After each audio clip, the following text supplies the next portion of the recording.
This is Elevate with Trish, your space to grow, heal, and rise. Hi, I'm Trish Mangold, and welcome to the very first episode of Elevate with Trish, a space where we keep it real and explore what it really takes to find balance, optimize our potential, and thrive through every season of life. Today's episode is very close to my heart. Our guest is someone I've admired for a long time, and lucky for me, she's a dear friend. She's been known to lovingly nudge me straight out of my comfort zone, including this very moment. She's the radiant heart and soul behind Delphine Circle and the founder of Harmoneum, a global community that's all about personal growth, daily frequency shifts, and deeper connection. Delphine is a life coach, bringing insight, fire, high frequency to everything she touches, and she doesn't just dream, she takes action and elevates everyone around her. I've had the pleasure of being a 2-time guest on her podcast, Delphine Circle, and today I get to flip the script and drop into her story and the lessons that continue to shape the powerhouse woman that we see today. So let's get to it. Delphine Channels, welcome to Elevate with Trish. I'm thrilled to be diving into your world today. Aw, thanks, honey. That's so sweet. Thank you. I appreciate it, and I'm very touched by those words. Thank you. Well, I mean every bit of it. Thank you. It's just been such a joy to watch you over the years and to be part of seeing the transformations and the things that you're developing. So I thought we'd just take this opportunity to start at the beginning.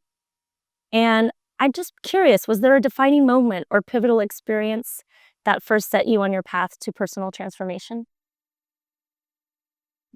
You know, there's probably been many of them. One that comes to mind specifically was probably about the age of 19. I was getting ready to go on a trip to see my mom, a relationship that had been challenging most of my life. And my dad asked me, how do you feel about going to see your mom? And I said, I don't know. I'm not really that excited about it. And he said, honey, you gotta let go of everything. You can't continue to hold, stress against your mom. And he said, life is walk across a hot desert. He said, be careful what you carry with you. And I remember thinking Dad, you don't know what you're talking about. And, you haven't been through what I've been through.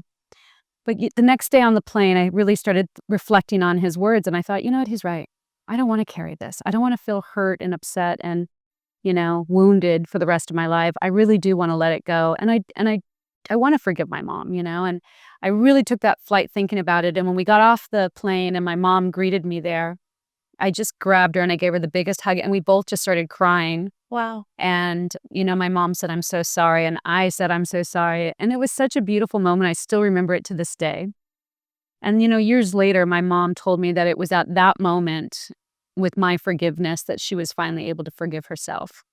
And Wow. I didn't really know that would have such an impact on her. And I remember that one experience, it taught me a couple things. One of them is it taught me about your story. We decide that this is our story and that we almost give ourselves permission to be a victim.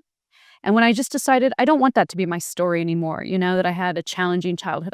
I don't need that to be my story, and I can just move forward.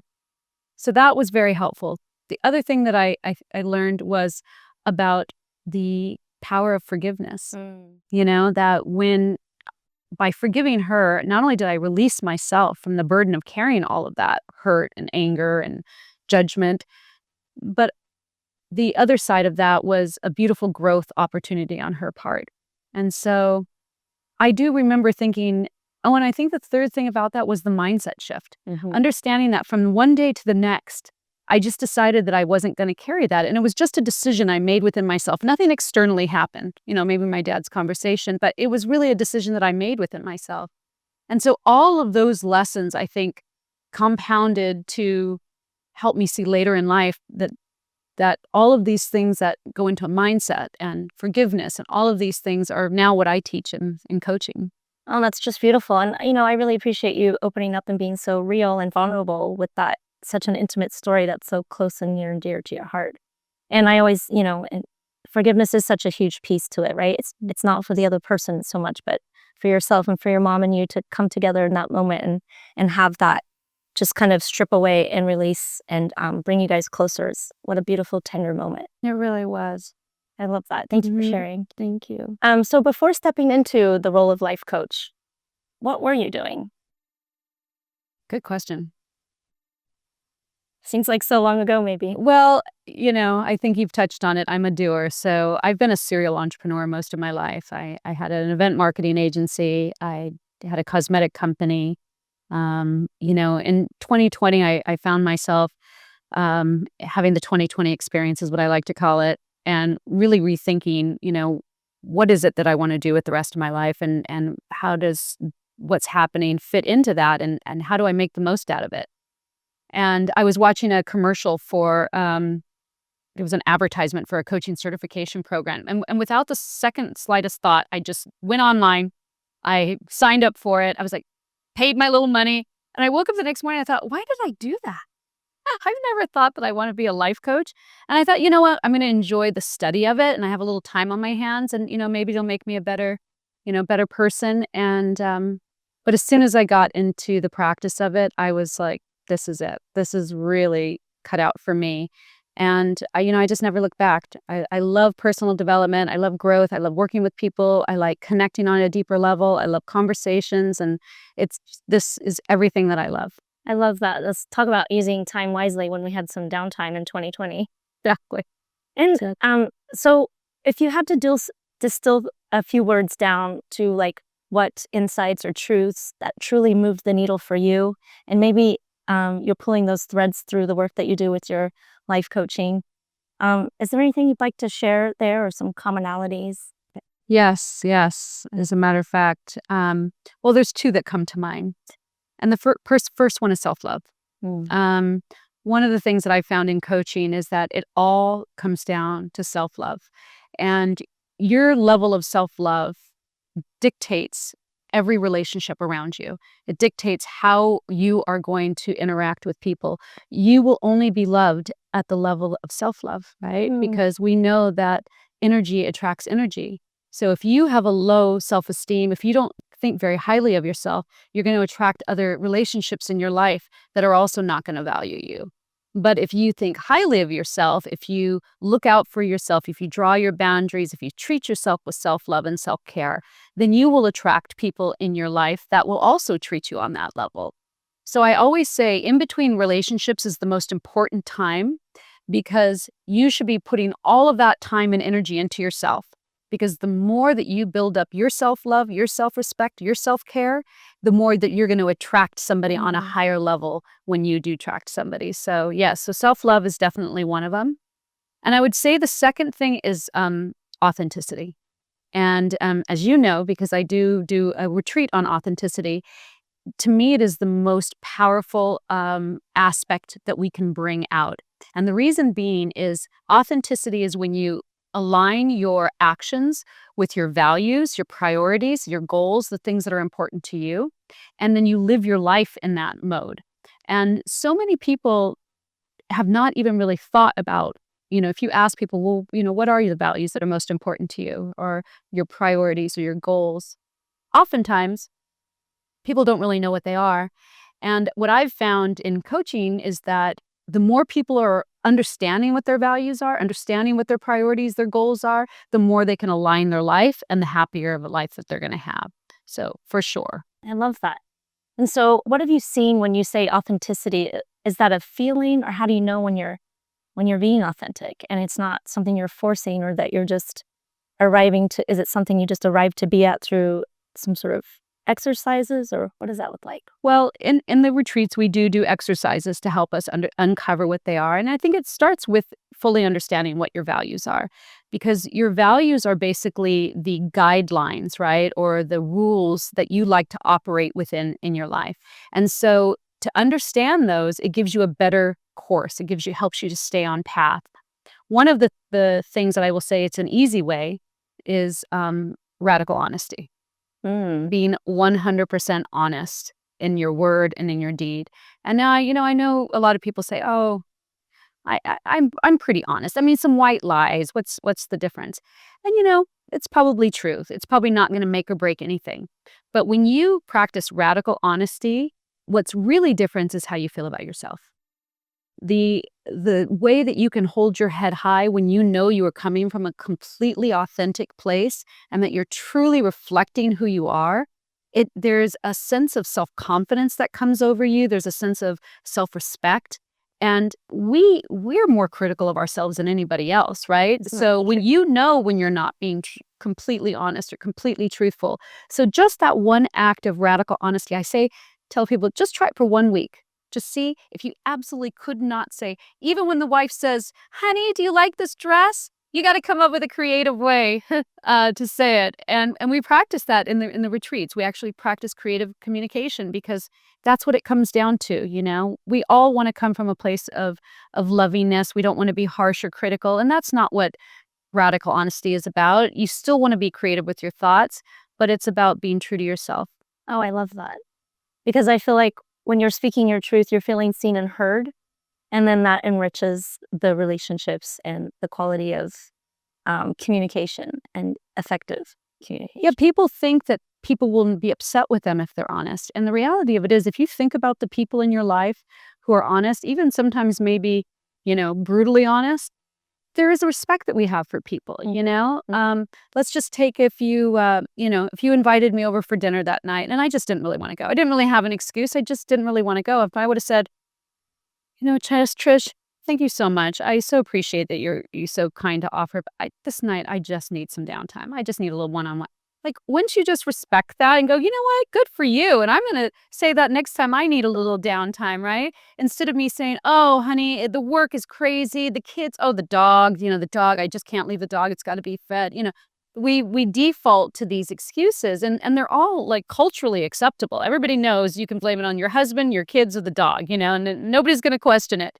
But when we are honest and we just truly say what's in our heart, it's funny how that frequency, it's an energetic field that we tap into when we come from that place of honesty. And people actually really do respect it, I think. Very empowering. So you've explored such a wide range of healing practices. And I'm so curious, like from breath work to frequencies to enzyme cleanses and fasting, plant medicines, like what kind of moved the needle for you? And what are you still weaving through your daily practices that's near and dear to your self-care and self-love? Oh my God, how much time do we got? Well, it's so funny because you and I, we have this in common and we share a lot of these same things. I do a lot. I'm a biohacker, I will say. I love all my technologies. I take some supplements, I don't go crazy with the supplements, but I do take some supplements. But if I were to say one thing that has moved the needle the most for me, it has to be daily meditation. When I got into daily meditation, it was such a game changer in my life. And, like others, I had tried it. I had dabbled in it here and there. And, I'd say, oh, gosh, this isn't for me. I just can't quiet my mind. This is really hard. I'm just too active of a thinker. And I am one of those people. You know that about me. I'm a doer. But everybody has the ability to meditate. And it just takes practice. That's why they call it a practice, right? It's like somebody that would get out on the tennis court and, miss a couple balls and say, I can't play tennis. Well, you can, you just need a little bit more practice. And when I started getting into daily meditation, a couple things happened. One of the things happened was I respected myself so much. I was so proud of myself for committing that time. And when I got into the habit of, and even just after a month of doing it, because I actually started with a 30-day challenge. And they said, okay, 30 days. And I'm like, I'm going to do it. I can do that for 30 days. And at the end of the 30 days, I was so proud of myself. And I was like, wow, I really did it. And I've gotten a lot better. And then I was motivated to try a little bit harder. The second thing that happened was I really started realizing how much more grounded and centered I felt as I went through my day. It was such a powerful, energetic reset for me. And for somebody who's always go, go, go, I really saw the benefit of that right away.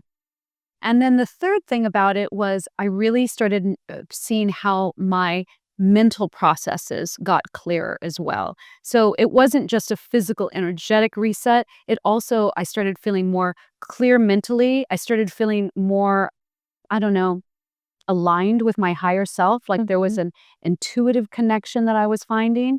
And from that point forward, I was just like, I'm all in. There's just so many benefits with so little effort. And I did get better with it as time went on. Surprise, surprise. Well, I'm curious, like, are you using tools to drop into that state, or are you just Do you just close your eyes? Do you focus on like a candle flame, or what are your when the mind gets busy, how do you bring yourself back internally? That's Do you a great let question. it in focus, or is there a theme that you try to focus on? How does that So work? I started with guided meditation.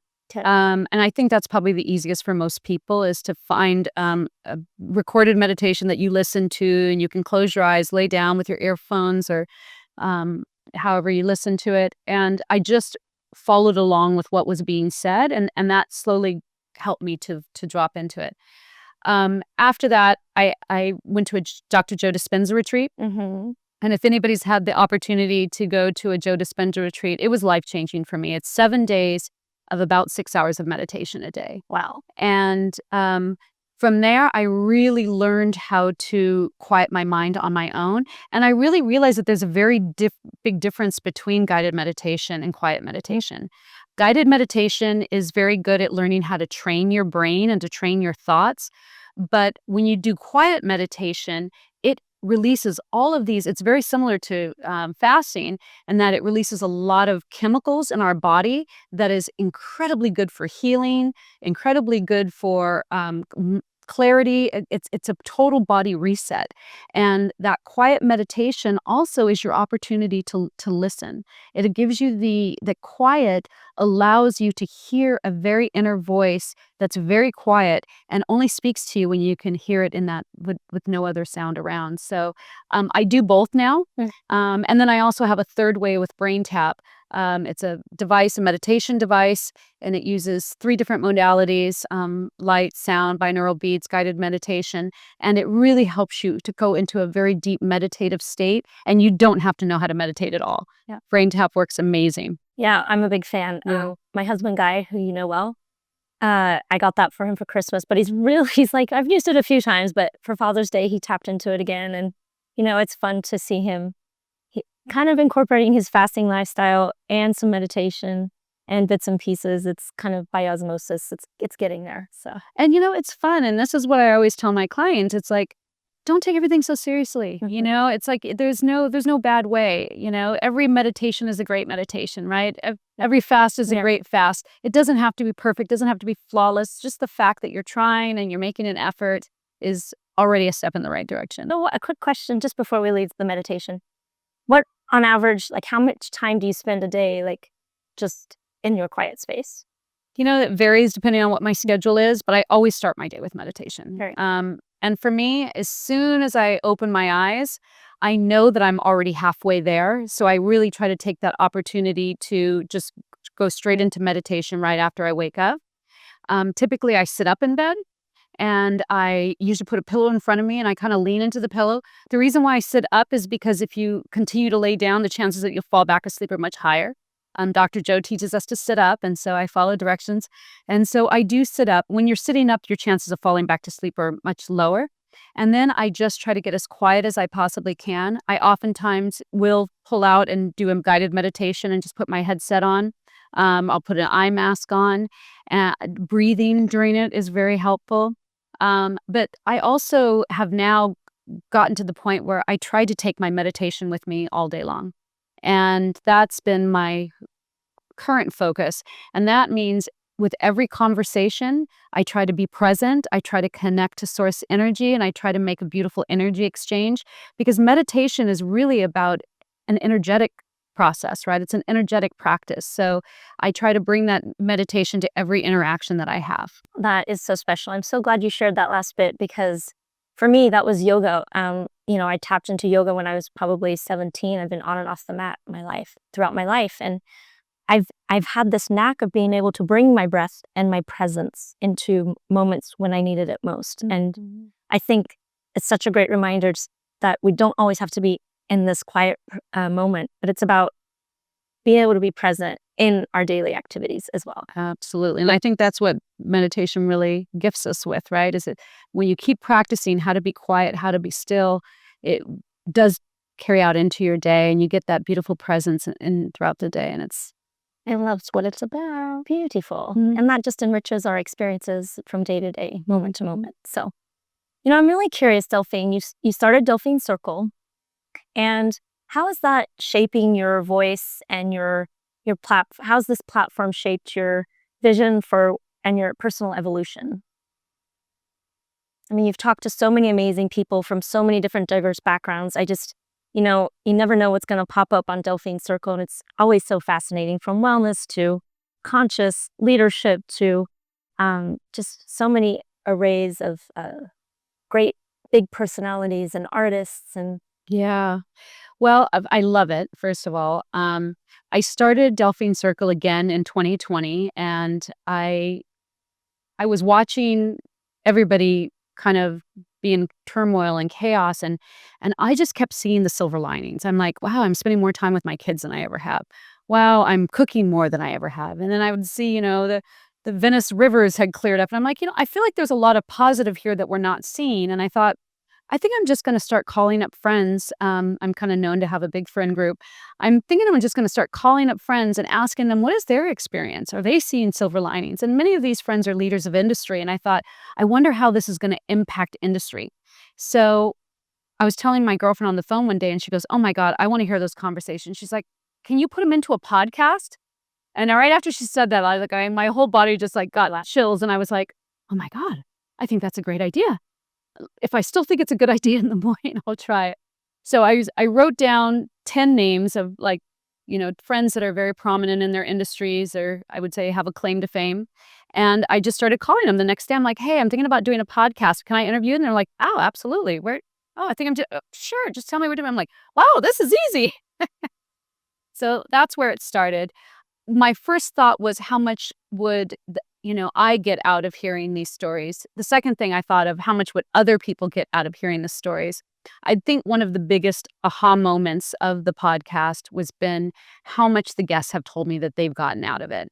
And what's so interesting about it is that a lot of times when people climb the ladder and people perceive them as being very successful, people's behavior towards them changes. And one of the things I heard a guest say to me, and thought it was so profound, and he said, the more successful you get, the less you're allowed to talk about yourself. And I had never really thought about that. It's almost like the more success you get, people don't want to, they think you're bragging, or they think you're being, or you don't want to hurt somebody's feeling to show them how much. And so the more successful people get, sometimes they can get more and more isolated. They don't have people on their level. They think that people don't relate. People stop inviting you over because, they think, oh, I don't want to have him over at my house. It's an interesting thing that the more successful people get, sometimes the more isolated they get. And, in talking to these conversations, I realized that successful people, it doesn't make all your problems go away. And oftentimes it can amplify issues, with the more money or the more fame that you get. So, yes, I think I learned a lot about human behavior, and I certainly learned a lot about my friends. So thank you. fascinating. Mm-hmm. Yeah. And that it leads me to two questions. One, the segue into Harmoneum. But before we go there, this sense of spiritual awakening, it's a phrase that gets used a lot. And I'm just curious to how you define awakening in your own experience and in your own words. Yeah, that's a great question. It's something I've been thinking about a lot now with Harmonium. So to me, to start with, I think most people can agree that we have both a physical and a spiritual aspect to ourselves, right? Most human beings believe that they're on some level, they're both physical and they're both spiritual. So a spiritual awakening is when we put our focus or our awareness on the more spiritual aspects of ourselves, which means a deeper connection with ourselves and what's important to us. It's usually a deeper connection with nature and a deeper connection with the higher source or the creator or God or whatever your interpretation of that is. And I really don't think that there's necessarily a bad interpretation. Everybody probably has some sense that there is an intelligence beyond us that created life. And I'm super fascinated by that. I'm super curious by that. And so the deeper I get into what I'm calling my spiritual awakening, the more, I'm learning about myself and about the world around me. And Harmonium is a place to support people along their path and along their spiritual awakening.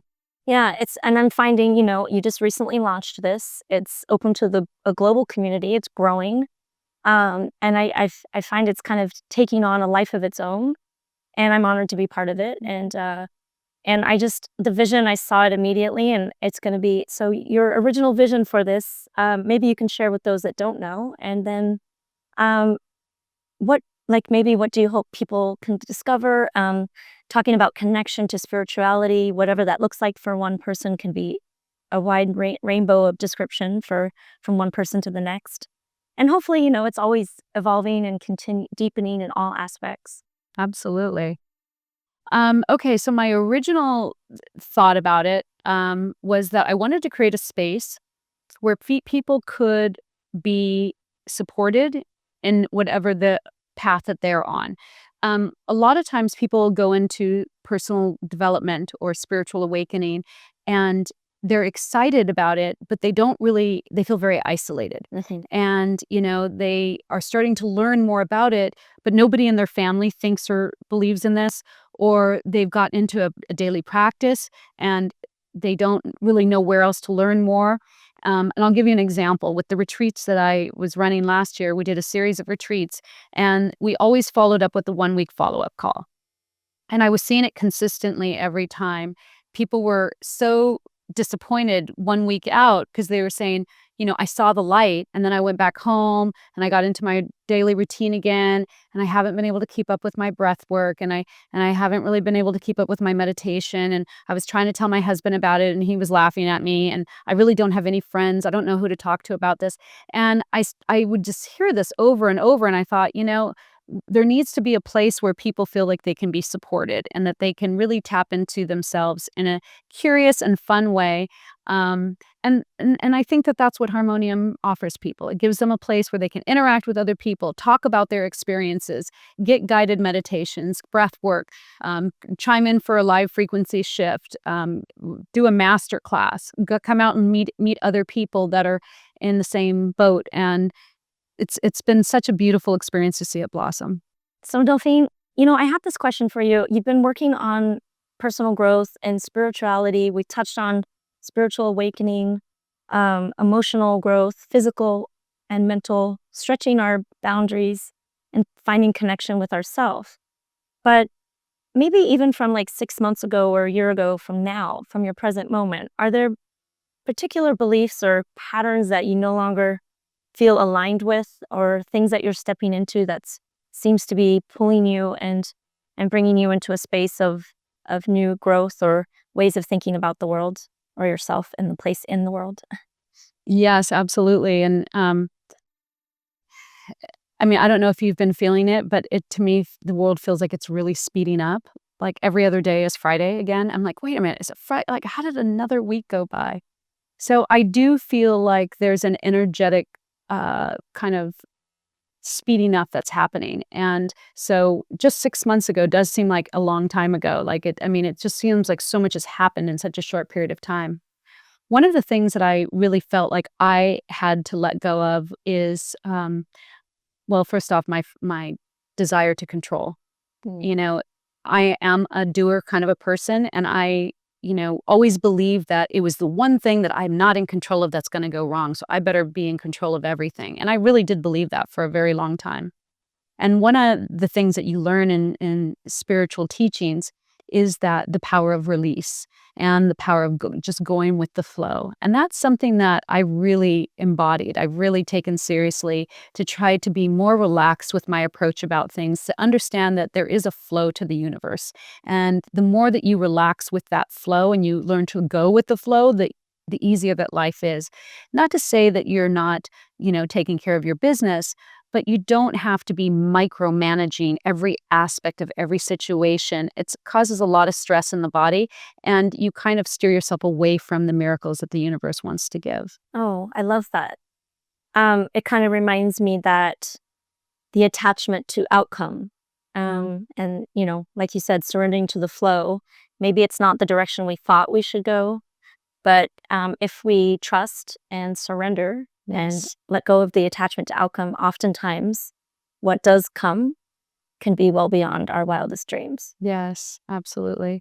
And I think, it ties into your other question too about self-love. Like I had to go on my own journey to learn how to be loving to myself.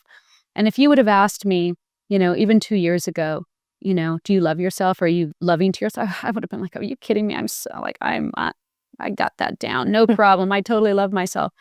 But I started seeing signs that maybe I wasn't being that loving to myself. So I stopped and I said, okay, let me take a deep dive. If this is the message I'm getting, how does this resonate with me?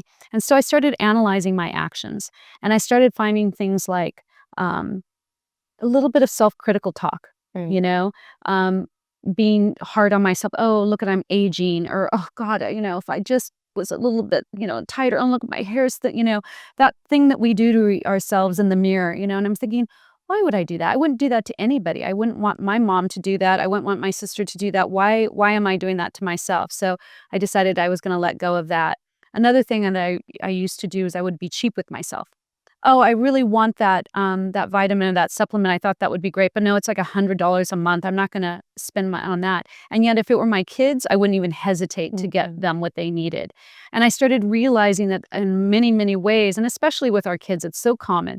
I was putting myself second. I wasn't really taking care of myself to the same level that I was taking care of other people in my life. And these are just the little things that we do, and we're all kind of, can probably find ways that in ourselves that we're doing it. But I started saying, you know what? I want to make this change now. I want to do it to where I'm acting so loving. And so I started seeing the God in me. Oh, I started seeing the spark of God. And I know we all have that spark of God within us. And I thought, if I'm treating myself like that, I'm treating God like that. And so that was the little change, the little shift that helped me let go of that old behavior of not being super loving with myself into just saying, well, if I was loving to God, then this is how I would act. And that really helped to empower me along my path. yeah, that's beautiful. It's like coming from a full cup, then we can serve more and be more loving and enriched and fulfilled with our outside relationships. Absolutely. And the beautiful thing about these little shifts, and they create a momentum of positivity in your life.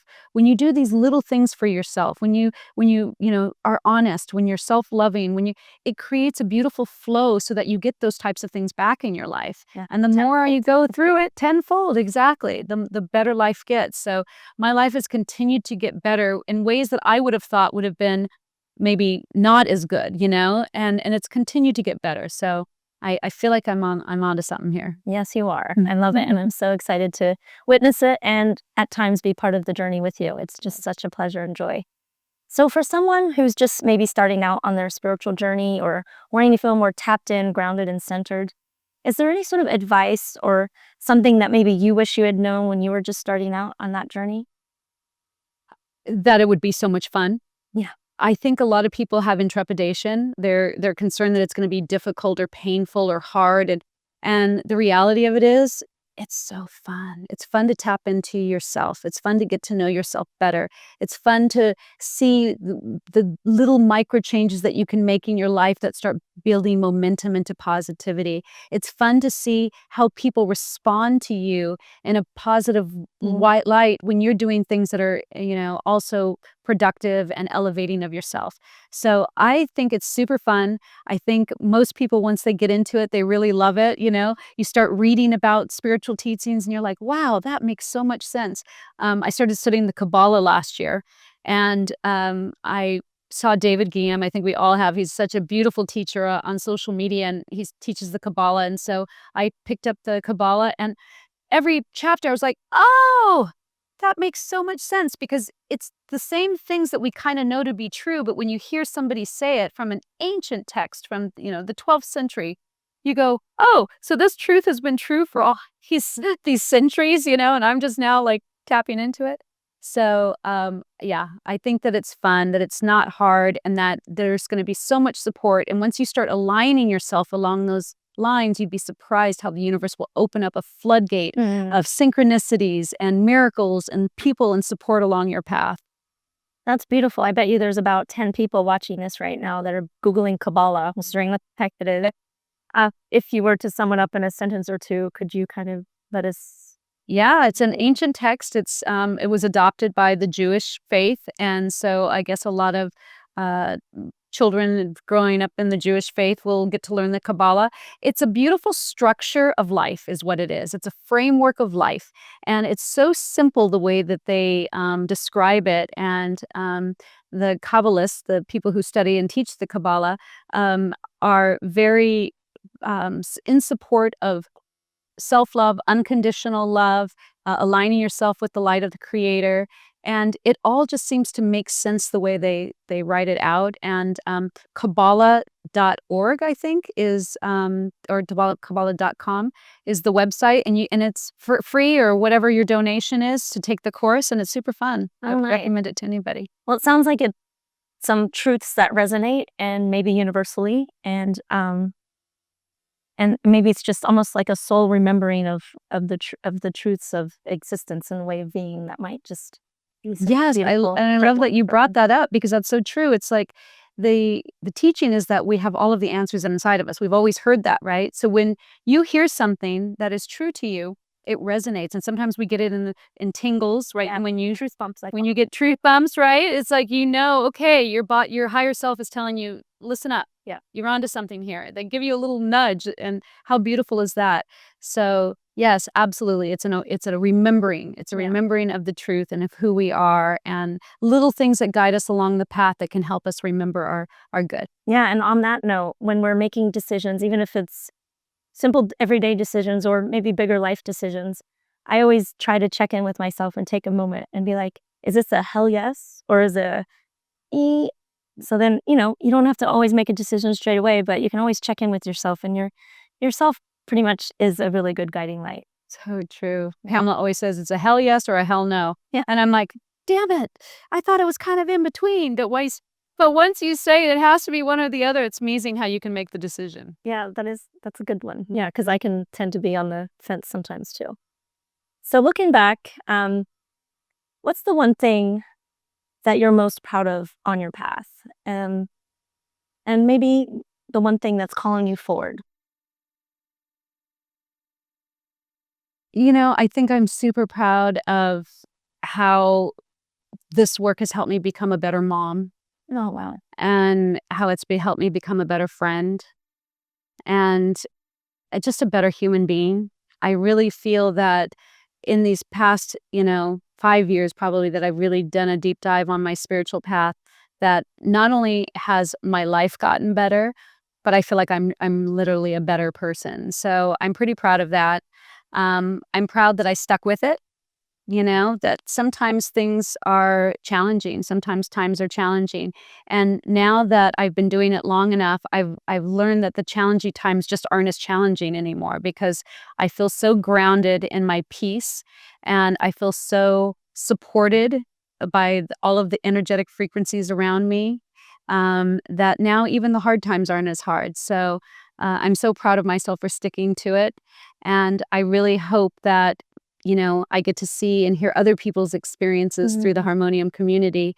That's the thing I love so much, is when I get to see other people waking up and other people finding their truth and other people sharing their light. And that makes me so happy. That is beautiful.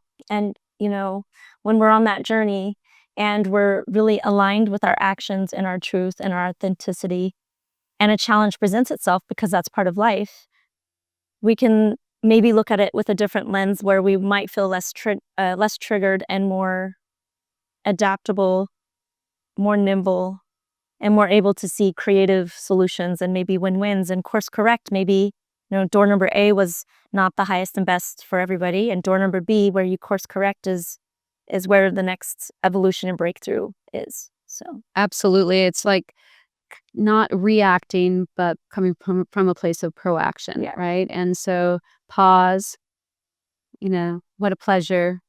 You understand that every challenge is brought to you for a reason and for an opportunity of growth. And the bigger the challenge, the more exponential the growth.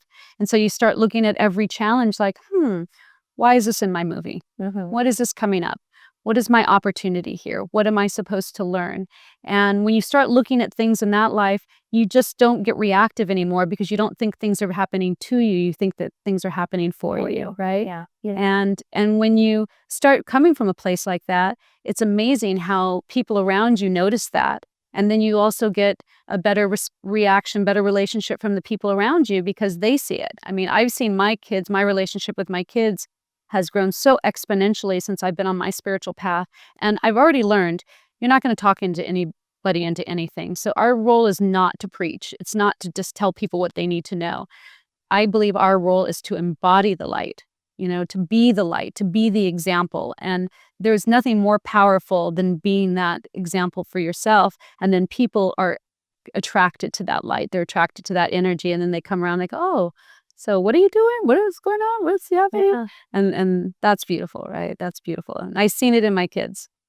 Beautiful. And I'm seeing it in this worldwide community that you're creating. People are reaching out from all corners of the world and flocking to it like a moth to a flame. But yeah, I'm excited to see what's around the corner and be in the present too, and enjoy the ride, the bumps and the bruises along the way, and embrace the challenges and the growth with you, and support you in any way that I can, because together it takes a village, right? And so it's just such a pleasure and a joy to be on this journey with you. So I appreciate you, Delphine, and I could talk to you for hours. We do. And you do. Thank you.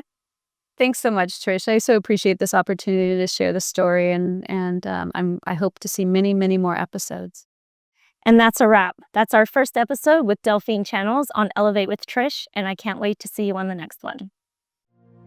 Thanks for tuning in to Elevate with Trish. Until next time, keep rising.